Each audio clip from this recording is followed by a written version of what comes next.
Friends, అందరికీ కూడా కార్తీక పౌర్ణమి శుభాకాంక్షలు. మరి కార్తీక పౌర్ణమి రోజున మనం చేసేటువంటి దీపారాధన అత్యంత శక్తివంతమైంది.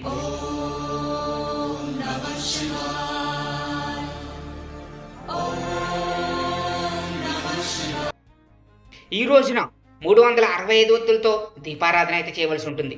కార్తీక మాసంలో ఎవరైనా సరే దీపారాధన చేయడానికి వెళ్ళలేని వాళ్ళు ఈ ఒక్కరోజు అయినా సరే ఆ 365 ఒత్తులతో దీపారాధన చేస్తే ఈ యొక్క కార్తీక మాసం మొత్తం కూడా చేసినటువంటి ఫలితం అయితే మీకు వస్తుందని శివ పురాణాలు అయితే చెప్తూ ఉన్నాయి.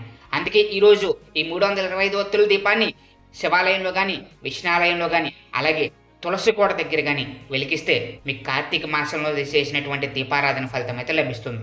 అందుకే ఈ యొక్క కార్తీక పౌర్ణమికి దీపారాధన అత్యంత శక్తివంతమైనదిగా చెప్తూ ఉన్నారు. మీరు మా వీడియోస్ని సబ్స్క్రైబ్ చేసుకోకుండా చూస్తున్నట్లయితే దయచేసి మా ఛానల్ని సబ్స్క్రైబ్ చేసుకుని పక్కనే ఉన్న బెల్ ఐకాన్ని క్లిక్